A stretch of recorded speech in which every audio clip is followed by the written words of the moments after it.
नमस्कार दोस्तों, मैं हूं अतुल जैन। आपकी फाइनेंशियल फ्रीडम की यात्रा में आपका दोस्त और एक बार फिर से आपके लिए लेकर आया हूं अपनी वीकली एनालिसिस। तो एक बार फिर से एनालाइज करेंगे कि ये हफ्ता कैसा रहा। तो आप इस वीडियो में कह सकते हैं मैं हूं आपका फ्रेंडली ऑप्शन सेलर, और जो एक बार फिर से आपके लिए लेकर आया है, एक तो ये कि मार्केट एनालिसिस पिछला हफ्ता कैसा रहा, अगला हफ्ता कैसा रहने वाला है, और दूसरा ये कि मेरी मार्केट स्ट्रेटेजी कैसी रही वीक नंबर 37 में और 38 में मेरे एनालिसिस में क्या होने वाला है। तो बहुत ही यूनिक वीडियो, बहुत ही यूनिक कॉन्सेप्ट आप सबके लिए है ये। और ये वीक बड़ा इंपॉर्टेंट था, अगला वीक और भी इम्पॉर्टेंट है, तो बहुत ध्यान से देखिए। और सबसे मज़े की बात यह है कि इवन दो वीडियो मैं औरों के लिए बना रहा था, लेकिन इस वीडियो को बना बना कर मुझे खुद इतना कुछ सीखने को मिल रहा है कि उसकी कोई लिमिट ही नहीं है। सही में अगर मुझे लगता है हर इंसान अपनी वीडियोस या अपनी एनालिसिस करे ट्रेडिंग की हर हफ्ते, तो कहीं ना कहीं बहुत अच्छा बेनिफिट मिलता है। और हमेशा की तरह इस वीडियो में भी एंड में दो बोनस सेक्शन में शेयर करने वाला हूँ, तो वीडियो में एंड तक बने रहिए, क्योंकि जो खासकर मैंने एंड में सेक्शंस ऐड किए हैं, खासकर एक्सपीरियंस शेयरिंग या फिर कोई बोनस एजुकेशन वाला पार्ट लोगों को बहुत पसंद आ रहा है। तो ज़रूर वीडियो के एंड तक बने रहिए। तो चलिए सीधे शुरू करते हैं अपने पीपीटी पर कि पिछला हफ्ता कैसा रहा। तो चलिए हम बात करेंगे कि 9 सितंबर से 13 सितंबर तक का हफ्ता कैसा रहा और अगले हफ्ते की क्या एक्सपेक्टेशन है। मंडे हमारा सुपर रहा या थर्सडे हमारा स्केरी रहा, आपको पता ही थर्सडे को कितनी बड़ी बड़ी कैंडल्स बनी थी। तो चलिए आगे बढ़ते हैं। तो सबसे पहले देख लें लास्ट वीक की रेंज क्या रही मार्केट की। इंटरेस्टिंग रेंज थी। निफ्टी ने काफ़ी ज़्यादा उम्मीद के अगेंस्ट जाकर ऊपर का रेंज का ब्रेकआउट दिया। रेंज बड़ी थी निफ्टी की 25433 24753, तो एक तरह से 670 पॉइंट्स की रेंज निफ्टी बड़ी मानी जाएगी। नेट नेट निफ्टी 504 पॉइंट्स ऊपर बंद हुआ और नया वीकली हाई, नया लाइफ टाइम हाई निफ्टी ने बनाया। बैंक निफ्टी ने भी अच्छा हाई बनाया, अच्छी गई बैंक निफ्टी भी ऊपर 51994 50364, तो एक तरह से 1625 पॉइंट्स की रेंज बैंक निफ्टी की थी। नेट नेट 1361 पॉइंट्स का गेन बैंक निफ्टी में हुआ, लेकिन हाँ ऑलमोस्ट 2.7% का गेन बैंक निफ्टी ने दे दिया। India VIX previous close 115.21, new close 12.55, तो एक तरह से काफ़ी इंडिया विक्स नीचे गिरा, तो कहीं ना कहीं इसका बेनिफिट हमें ऑटोमेटिकली मिलता ही अपनी ट्रेडिंग में। और फिर बीएसई मिड कैप इंडेक्स थोड़ा सा आगे बढ़ा 1.52%, और स्मॉल कैप इंडेक्स 2.72%। तो अच्छी मार्केट रही ओवरऑल, सब चीज़ें ऊपर थी। मार्केट्स में अगर आप देखो तो सेक्टर में क्या क्या मूव किया। हार्डवेयर टेक्नोलॉजी शेयर्स 8% ऊपर गए, कंज्यूमर ड्यूरेबल्स 4% ऊपर, telecom shares 3.62%, textile apparel 3.62% positive, oil and gas -3.12, तो बहुत कम सेक्टर्स नेगेटिव रहे। ऑयल एंड गैस उनमें से एक था जो -3.12, और फर्टिलाइजर्स में -2.12। तो ये वाला पार्ट मैं इसलिए शेयर करता हूँ कि आप ध्यान दें कि किस तरफ के शेयर्स को पकड़ना चाहिए अगर आप शॉर्ट टर्म शेयर्स में ट्रेडर हैं, क्योंकि एक तरह से हार्डवेयर एंड टेक्नोलॉजी अगर आप देखो तो काफ़ी दिनों से, काफ़ी हफ्तों से हर हफ्ते ऊपर ही आ रहा है। अधिकतर इंडाइसेस लाइफ टाइम हाई थे। एफ आई आईज ने 16,000 करोड़ की खरीदारी की, तो बड़ा होना ही था, और डी आई आईज ने भी 2,500 करोड़ का खरीदा। तो एक तरह से चौतरफा खरीदारी थी, और एफ आई आईज ने थर्सडे को तो बहुत ही ज़बरदस्त खरीदा था। अगर आपने डेटा देखा हो तो आपको समझ में आया होगा। तो चलिए चलते बहुत जल्दी ग्लोबल पॉइंट्स की क्या है। डाउ जोन्स ने 2.6% गेन किया, तो डाउ जोन्स भी लाइफ टाइम हाई मारा। डॉलर इंडेक्स थोड़ा सा गिरा 0.07%, तो कुछ खास मायने नहीं रखता है। और रुपी ने थोड़ा सा गेन ली, तो पिछले हफ्ते काफ़ी ख़राब रुपी की हालत थी, 84 टच करने लगा था, लेकिन थोड़ा सा गेन 83.86।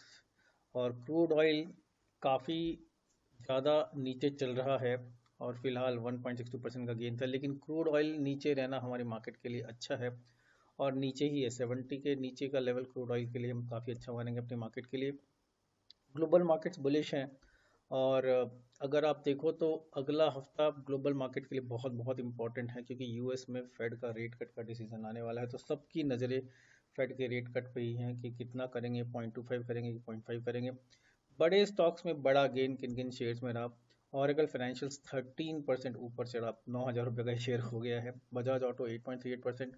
बजाज ग्रुप के सारे शेयर्स अच्छे परफॉर्म किए, क्योंकि बजाज हाउसिंग फाइनेंस का आईपीओ आ रहा है।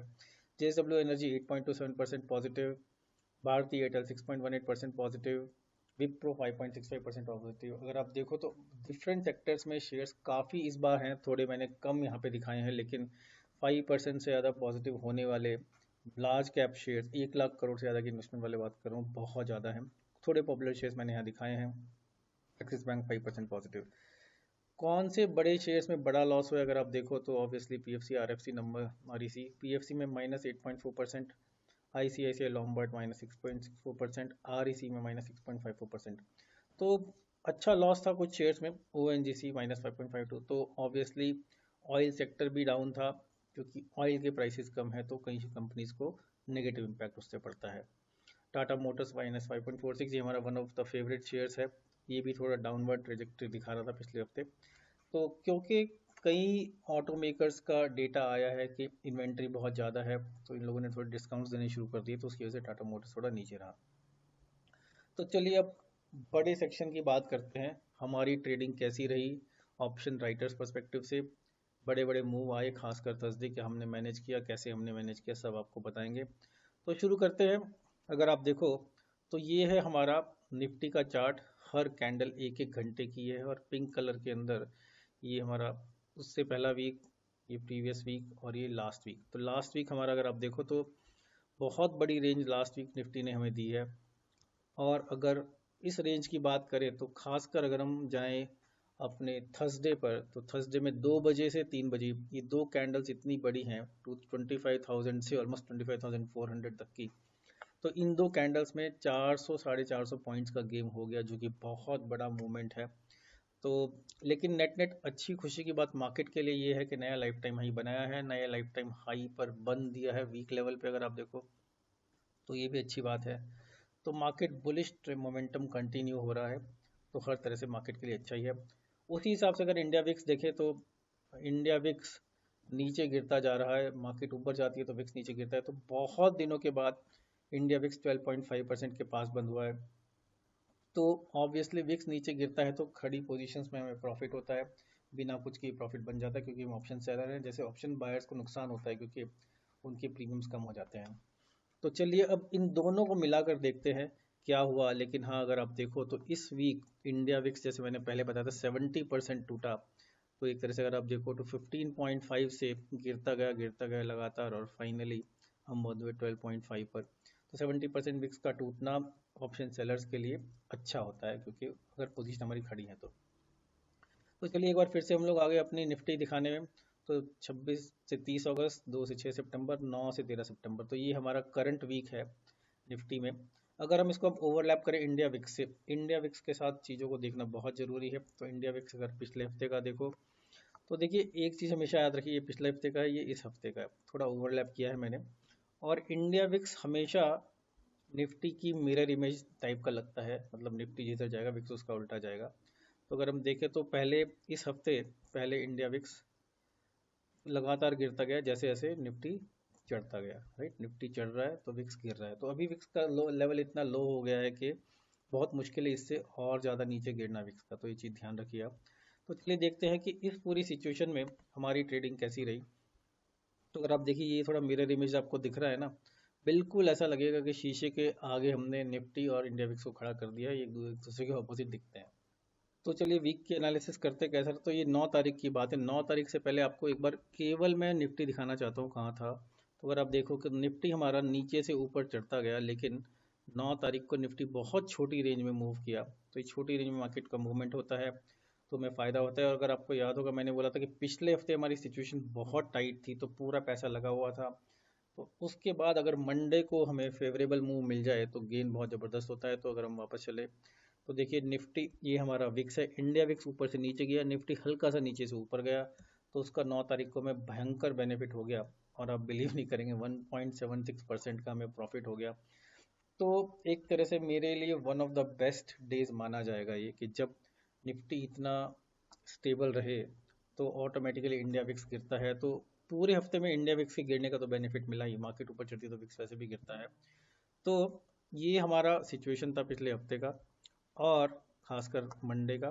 तो इसमें 1.76% गेन, एक तरह से मुझे लग रहा था ये तो यार ये वीक शायद बहुत ही अच्छा जाने वाला है। तो इसमें मैंने अपनी पोजीशंस काफ़ी कम कर दी थी, क्योंकि मेरे को लग रहा था कि खड़ी पोजीशंस हैं और फ़ायदा हो गया। फिर आया 8 10 तारीख।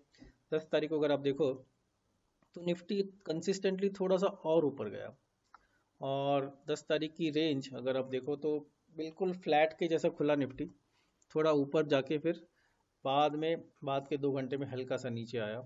तो 25,100 पर रेजिस्टेंस बहुत स्ट्रांग मिल रहा था निफ्टी को। तो ये नीचे आने में हमें एक तरह से लिमिटेड रेंज मिल गई इधर आप देख रहे हो इंडिया विक्स गिरता ही गया, इंडिया विक्स तो ऑलरेडी हमारा 13.3 के करीब आ गया था, तो बहुत अच्छा तो गेन नहीं मानूंगा, लेकिन डिसेंट गेन, 0.8% गेन। मंडे के मुकाबले गेन कुछ नहीं है, लेकिन लिमिटेड रेंज में और हमारा प्रॉफिट पड़ा, और हमने बैंक निफ्टी तो जैसे मेरे पास था ही नहीं, निफ्टी की पोजीशन और कम कर दी और अगले हफ्ते की लगा दी। तो ट्यूसडे को मैं काफ़ी कंफर्टेबल महसूस कर रहा था, क्योंकि मेरे पास लिक्विडिटी भी थी, पोजीशन बहुत ज़्यादा पोजीशन स्ट्रेस में नहीं थी, थोड़ी पोजीशन तो स्ट्रेस में अभी भी थी, और हमने अच्छा पैसा पहले 2 दिन में ही बना लिया था। अगर आपको याद हो, इन जनरल मैं 2% के लिए महीने भर के लिए गेम खेलता हूँ, लेकिन ये तो पूरा हमारा 2 दिन में ही बन गया। तो वेडनेसडे को लेकर मैं बहुत उत्साहित था, लेकिन वेडनेसडे आया तो अगर आप देखो तो मार्केट लगभग फ्लैट खुली, यहाँ पर थोड़ी सी ऊपर जाने के बाद, लेकिन फिर लगभग 12-1 बजे मार्केट ने बड़ा डिप दिया, और इस डिप की उम्मीद नहीं थी, बड़ा डिप दिया, 25,000 के नीचे आगे मार्केट, और नीचे ही बंद हुई। तो ये बड़े डिप में जो हमारा पहले 2-3 घंटे में प्रॉफिट बना था, वो प्रॉफिट चला गया, और फायर फाइट करते करते -0.4% पर हमारा वेडनेसडे बंद हुआ। खैर कोई बात नहीं, वेडनेसडे को हमने फिर भी झेल लिया, क्योंकि 2 दिन पहले पॉजिटिव थे, तो अच्छी खुशी का ही मौका था। पर हाँ, मार्केट गिरी, पोर्टफोलियोज गिरे, थोड़ा सा मैंने पैसा एक्स्ट्रा लगा दिया वापस मार्केट में, क्योंकि मेरे को एडजस्टमेंट्स करने थे। फिर आया थर्सडे, थर्सडे तो कोई भूलने वाला है नहीं। थर्सडे को मार्केट अगर आप देखो तो गैप अप ओपन हुई, और पहले 4-5 घंटे मार्केट ने एब्सोल्युटली कुछ किया ही नहीं, और अगर आप देखो इंडिया विक्स भी गिरता रहा, तो पैसा बनता रहा। तो मेरे को लग रहा था ये थर्सडे तो बहुत अच्छा थर्सडे जाने वाला है, क्योंकि थर्सडे को मेरी पोजीशंस ओपन भी थी, दिन भर बिना कुछ किए पैसा बन रहा था। जब जनरली मैं थर्सडे की पोजीशन अवॉइड करता हूँ, लेकिन बनी हुई थी पहले से, तो उनको काटने का लॉसेस में मन नहीं था। तो 1 बजे करीब मैंने हल्की सी पोजीशन काटनी शुरू कर दी, लेकिन थर्सडे को 2 बजे जो हुआ, ये 2 से 3, 3 से 3:30, थर्सडे के बाद के 2 घंटे इतना भयंकर अपसाइड मूव आया। इंडिया विक्स नहीं चढ़ा, ऑब्वियसली इंडिया विक्स तो मार्केट ऊपर चढ़ती है तो थोड़ा शांत ही बैठता है, लेकिन इस मूव में हमारा पैसा लूज हुआ, लेकिन 0.81% ओनली। मैं 1% पॉजिटिव पे था 2 बजे के आसपास, और मार्केट बंद होते थे -0.81% लॉस हो गया। तो बड़ा लॉस बाद में हुआ, लेकिन ओवरऑल क्वांटम के हिसाब से देखो तो मेरा जो वेडनेसडे थर्सडे का लॉस था, वो मंडे के प्रॉफिट से भी कम था, तो उस हिसाब से अच्छा रहा। लेकिन हाँ, मेरी पोजीशन जो वीक की थी वो तो बंद हो गई, लेकिन मंथ की पोजीशन भी स्ट्रेस में आ गई, और जितना भी पैसा मेरा वीक की पोजीशन से निकला इस समय, वो पूरा का पूरा पैसा मैंने मंथ के एडजस्टमेंट्स में लगा दिया, या अगले वीक के एडजस्टमेंट में लगा दिया, क्योंकि जनरली मैं एडजस्टमेंट अगले वीक में करता हूँ। जो कमिंग वीक है उसकी पोजीशन धीरे धीरे टाइट होनी शुरू हो गई, निफ्टी भी लगा हुआ है, बैंक निफ्टी भी लगा हुआ है। और फिर आया हमारा लास्ट डे 13 को मार्केट कहीं गई ही नहीं, बहुत नैरो रेंज में, बहुत छोटी रेंज में मार्केट ने दिन भर काम किया। और अगर आप देखो इंडिया विक्स बहुत जोर से गिरा 13 को बिल्कुल रॉक बॉटम पे 12.5 पर आ गया, तो ऑटोमेटिकली उसका हमें प्रॉफिट मिला 0.49%। जनरली फ्राइडे को प्रॉफिट ज़्यादा होता है डीके के चलते, लेकिन इस बार फ्राइडे को उतना ज़्यादा डीके नहीं हुआ, पर प्रॉफिट अच्छा था। तो ओवरऑल बढ़िया वीक, शानदार वीक माना जाएगा, कि वीक का हमारा प्रॉफिट 1.84% नेट हो गया। तो हर 10 लाख रुपए पे में 18,400 रुपये का गेन, बहुत बढ़िया गेन। तो काफ़ी खुश हूँ मैं इस वीक की परफॉर्मेंस से। और ख़ासकर वापस आते हैं थर्सडे के में, तो थर्सडे को क्या हुआ आपको बताता हूँ मैं। जब मार्केट नीचे गिरना शुरू हो गई थी, तो मैंने अपनी हेजेस थोड़ा पास कर दी थी दोनों साइड की, और ख़ासकर निफ्टी की हेजेस में 25,200 पर ले आया था यहाँ पर लगभग। जब मार्केट नीचे गिरी थी, तो मैं अपनी निफ्टी की हेजेस 25,200 पर ले आया था। तो उससे क्या हुआ कि जब मार्केट ऊपर शूटअप करके चढ़ी, तो मेरा 25,200 के बाद कुछ भी लॉस होना बंद हो गया। तो इसलिए मैं थोड़ा सा चैन से जी पाया, नहीं तो बहुत बड़ा लॉस मेरा हो सकता था। तो फाइनली मैं बच गया, थोड़े लॉस में निकल गया, और इसीलिए कई बार हेजेस इतना ज़्यादा काम कर देते जितना आप शायद सपने में भी नहीं सोचते। तो ये हो गया हमारा पूरा वीक, अच्छा रहा, बहुत बढ़िया रहा। तो चलिए अब चलते हैं कि हमारा अब तक का परफॉर्मेंस कैसा है, simplified weekly portfolio profit and loss और ट्रेडिंग प्रॉफिट एंड लॉस। तो अगर आप देखो तो वीक नंबर 37 की बात करें, 1.76% गेन है। तो क्यूमुलेटिवली पिछले हमने 6 हफ्ते में 6.46% ट्रेडिंग में कमा लिया है। निफ्टी, मैं जैसे आपको हमेशा बताता हूँ कि मैं अपने पोर्टफोलियो गेन निफ्टी गेन ही मानता हूँ, क्योंकि अधिकतर मेरे पास निफ्टी के ही शेयर्स हैं, और ETF बहुत भरा भरा पड़ा है। तो निफ्टी में क्यूलेटिव गेन इस पीरियड में 2.57% हो गया। तो पिछले 6 हफ्ते में ओवरऑल हमने 9.03% बना लिया है, जिसमें 6.5% ट्रेडिंग से आया है, और ये बहुत ज़्यादा गेन है मेरे लिए। एक्चुअली मैं बाद बाद की एनालिसिस मेरी देखना, मेरे को लग रहा है कि मैं ज़्यादा एग्रेसिव हो गया हूँ, तो थोड़ा सा मेलो डाउन उसको करना है। पर हाँ, इस वीक का F&O में 1.76%, निफ्टी में 2.03% और ओवरऑल 9.03% हमारा हो गया 6 हफ्ते का। तो अगर विन लॉस डेज के हिसाब से देखें, जब से मैंने अपनी वीडियो बनानी शुरू की है, 22 दिन हमने पैसा कमाया है, 7 दिन पैसा गंवाया है, और जो कमाया है वो ओवरऑल 6.46% है। ट्रेडिंग की बात कर रहा हूँ मैं। और इसी तरह से पिछले 6 में से 5 हफ्ते हमारे प्रॉफिट के हैं, एक हफ्ता हमारा लॉस का है, वो पहला ही हफ्ता था इस ट्रेडिंग में 0.88% का।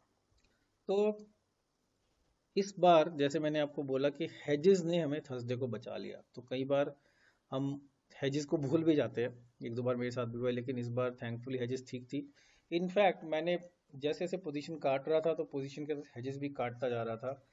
अगर मैं हेज नहीं काटता अपनी जो एक्स्ट्रा हेज थी, तो फिर मेरे को प्रॉफिट भी हो सकता था, लेकिन मैं जैसे जैसे पोजीशन काटता हूँ वैसे वैसे हेजेस काटता हूँ। तो जनरली मैं या तो एक्सपायरी डे की ट्रेडिंग करता नहीं हूँ, करता भी हूँ तो पोजीशन 12, 1, 2 बजे से लाइट होना शुरू हो जाता हूँ। कोशिश तो करता हूँ 2 बजे तक खत्म भी जाए, लेकिन इस बार खत्म नहीं कर पाया। तो दोस्तों ये था हमारा पीपीटी वाला पार्ट। अब चलते हैं हमारे बाकी के वीडियो पर। तो आप बताइए कैसा लगा आपको मेरा लास्ट वीक का परफॉर्मेंस। कोई भी कमेंट्स तो कमेंट बॉक्स में लिखिए आप। तो इसके अलावा पिछले हफ्ते क्या हुआ, जैसे हमने बोला कि सारे के सारे इंडाइसिस लाइफ टाइम हाई पर थे, तो वो बहुत इंटरेस्टिंग चीज़ थी। हमारी जो अपनी पोजीशन थी उनमें मेरी बैंक निफ्टी की पोजीशन ज़्यादा नहीं थी, लेकिन निफ्टी में ही काफ़ी ज़्यादा थर्सडे को भूचाल आ गया, लेकिन हेजेस ने हमें बचा लिया। तो हेजेस इसीलिए इम्पॉर्टेंट हो जाती है ऑप्शन सेलर्स के लिए। और लेकिन कई बार क्या होता है कि अगर हम रूल बेस्ड सिस्टम बेस्ड काम नहीं कर रहे हैं तो हेजेस को मूव करना भूल जाते हैं। फॉर्चुनेटली इस बार हेजेस मेरे टाइमली जगह सही जगह पर लगे हुए थे। अभी मैं फ़िलहाल अगला हफ्ता देखे तो निफ्टी बैंक निफ्टी की काफ़ी पोजीशन में फंसा हुआ हूँ। इस वीक की पोजीशंस हैं, लेकिन ओवरऑल पैसा ज़्यादा बना हुआ है, तो मेरे को लग रहा था एक बार को पूरा काट के चले जाना चाहिए, इसलिए मैं काफ़ी लाइट होकर निफ्टी में गया हूँ। और निफ्टी की फिर भी पोजीशन बहुत ज़्यादा है, बैंक निफ्टी की थोड़ी सी पोजीशन है। हमेशा की तरह इस वीक फिर से मैंने अडानी की पोजीशन में अच्छा पैसा बना लिया। अडानी का शेयर कहीं जा ही नहीं रहा है, मोटे प्रीमियम्स होते हैं, अच्छा पैसा मिलता है। इन्फी की पोजीशन थोड़ी और बेटर हो गई है, थोड़ा प्रॉफिटेबल उसमें हो गया हो। रिलायंस, TCS, ITC, इन सब में अच्छा प्रॉफिट मेरा बना है। ऑप्शंस की सारी बातें कर रहा हूँ। पंजाब नेशनल बैंक का इंटरेस्टिंग कॉन्सेप्ट रहा, थोड़ा पैसा मैंने उसमें बना लिया था, फिर मेरे को लगा ट्यूसडे को कि पंजाब नेशनल बैंक बैन में आने वाला है, तो इस बार मैंने पोजीशन सारी कट कर दी। तो PNB की पोजीशन मेरी नहीं है इस समय। थोड़ा सा पिडीलाइट का स्ट्रैंगल में फंसा हुआ हूँ, पर ज़्यादा दिक्कत की बात नहीं है, क्योंकि पुट साइड में मैं पैसा बनाता जा रहा हूँ।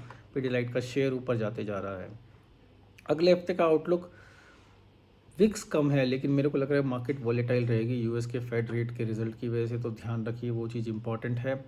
लास्ट वीक रेंज का ब्रेकआउट हो गया ऊपर की तरफ, और फेड रेट से मार्केट हमारी चॉपी हो सकती है। मुझे लग रहा है कहीं ना कहीं मार्केट हमारी काफ़ी उधम मचा सकती है, तो इस वीक इंडिया विक्स काफ़ी चढ़ भी सकता है। निफ्टी के लेवल का रेंज मेरे हिसाब से 25,000 टू 25,600 रहेगा। देखते हैं कैसे जाएगा, इंडिया विक्स ऊपर चले जाना चाहिए।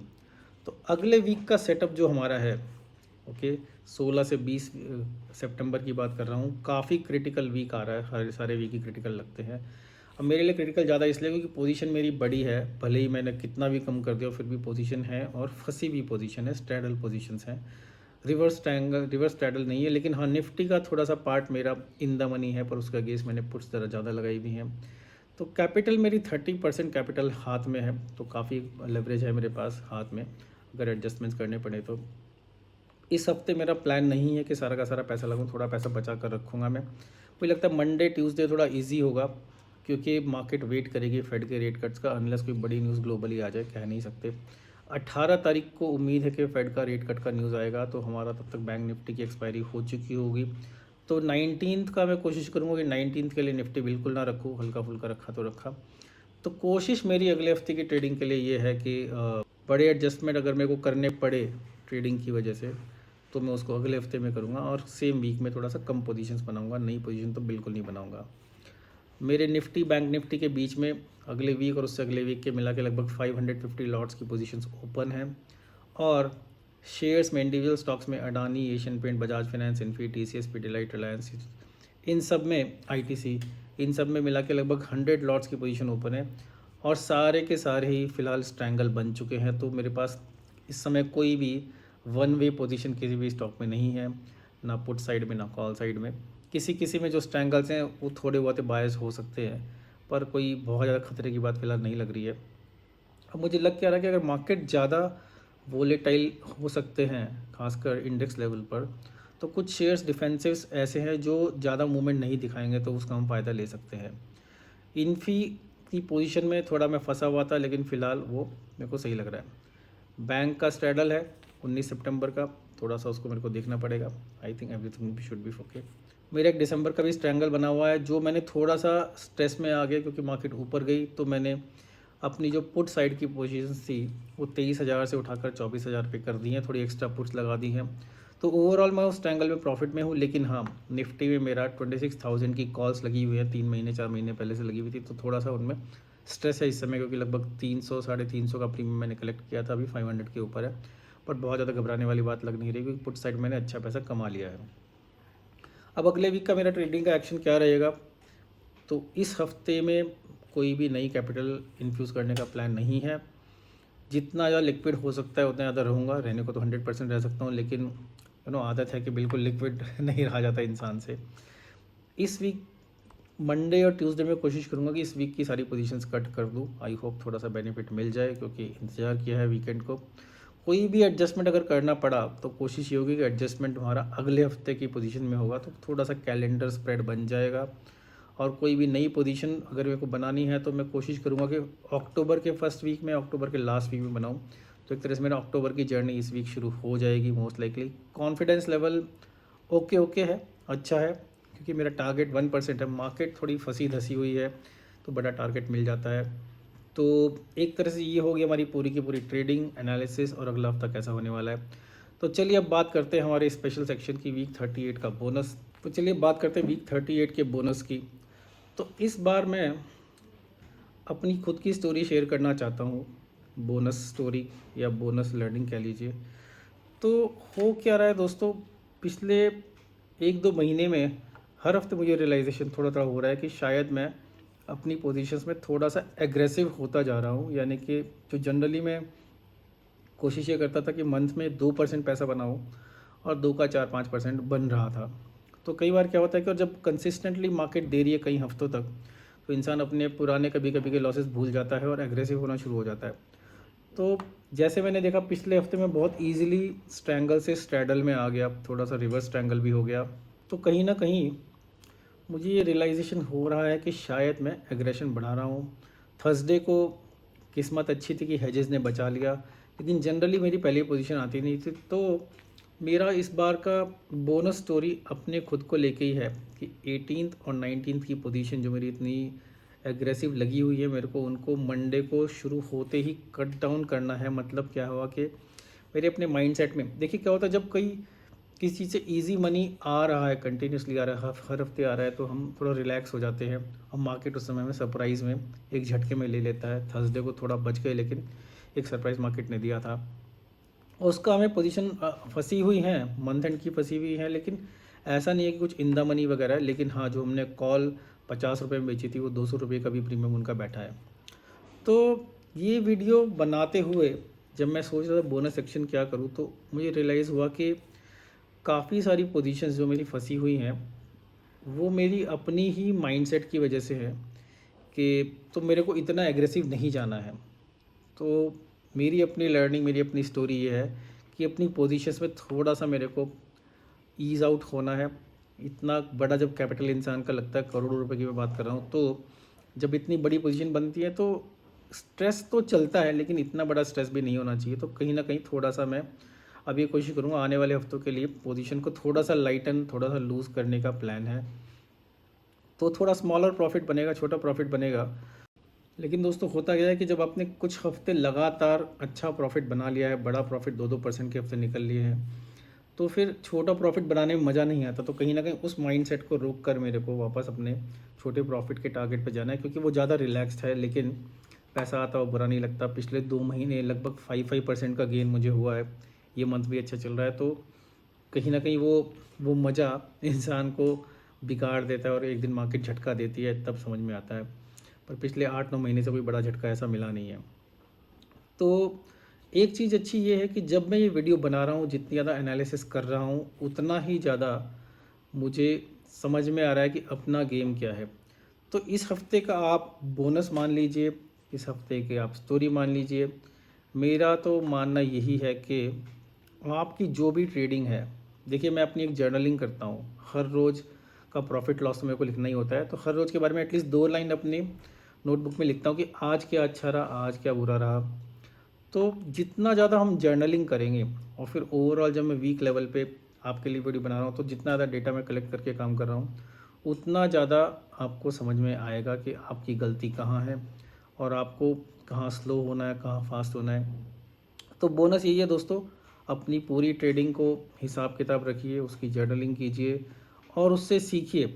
चाहे एक पैराग्राफ, चाहे एक आप एक वीडियो अपने लिए बनाना शुरू कर दें या फिर लिखना शुरू कर दें कि इस हफ्ते मैंने क्या अच्छा किया, क्या बुरा किया, कहाँ पर मैंने अपने रूल्स ब्रेक किए। देखिए कोई इंसान कितना भी बोल ले, लेकिन जब हम मैनुअल ट्रेडिंग करते हैं तो कितने भी रूल बना ले, कहीं ना कहीं रूल ऊपर नीचे हो जाते हैं। और ऐसा नहीं है, कई बार मेरे को अधिकतर उन रूल्स को ब्रेक करने से फ़ायदा ही हो रहा है, लेकिन और ऐसा नहीं मैं बड़े रूल ब्रेक कर रहा हूँ, लेकिन कहीं ना कहीं हमें अपने माइंडसेट से पकड़ के हमें अपने या तो अपनी रूल बुक ही चेंज कर दें हम, नहीं तो रूल्स को फॉलो करें और जितना ज़्यादा हो सके 99% फॉलो करें। 100% रूल दुनिया में कोई भी ट्रेडर फॉलो नहीं कर सकता अगर वो मैनुअल ट्रेडिंग कर रहा है। तो अगर सिस्टमेटिक ट्रेडिंग कर रहा है तो ऑटोमेटिकली रूल्स फॉलो हो जाते हैं, उसमें जो ख़राब रूल है वो भी फॉलो हो जाते हैं। कई बार सिस्टमेटिक ट्रेडर्स की प्रॉब्लम ये है कि कोडिंग में कुछ गड़बड़ हो गई और वो हमेशा कोडिंग को लॉस दे वो दोष देते हैं कि कोडिंग की वजह से मेरा लॉस बढ़ गया, ये हो गया, वो हो गया। तो चलिए जर्नलिंग कीजिए दोस्तों, और मेरी अपनी सीख अपने के लिए बहुत ज़्यादा है इस हफ्ते। एज अ कंक्लूज़न दोस्तों, मैं आशा करता हूँ ये वीडियो आपको अच्छा लगा होगा, कुछ ना कुछ आपने ज़रूर सीखा होगा इस वीडियो में। अगर आपने सीखा है तो मेरे को हर वीक फॉलो कीजिए। देखिए किसी की जर्नी आप मुफ्त में फॉलो कर पा रहे हैं, इससे अच्छी बात क्या है। एक और बोनस चीज़ ये है कि मैंने अल्फ़ा पोर्टफोलियो का नया वर्जन बना लिया है, उसका वीडियो कल निकाला था, उसको देखिए, इंटरेस्टिंग लगेगा, काफ़ी चीज़ सीखने को मिलेंगी आपको। और मैं नेक्स्ट वीकेंड अपनी वीक 38 की समरी लेकर आपके सामने आऊँगा। और जब तक आप अपना ट्रेडिंग पर ध्यान रखिए और एन्जॉय कीजिए, लर्निंग कीजिए, अपनी लर्निंग्स अपनी गलतियों से सीखिए। और कोई एक इंसान को फॉलो करके चलेंगे तो उस इंसान से आप कनेक्ट भी कर सकते हैं, सीख भी सकते हैं, बहुत मज़ा आएगा। तो दोस्तों, आपकी फाइनेंशियल फ्रीडम की यात्रा में आपका दोस्त अतुल जैन आपसे लूँगा विदा और फिर लेकर आऊँगा अगले हफ्ते आपके लिए अपनी ट्रेडिंग की जर्नी। कैसा रहा, इंपॉर्टेंट वीक है, ध्यान रखिए। अगले हफ्ते ट्यून इन करना मत भूलिए। नमस्कार।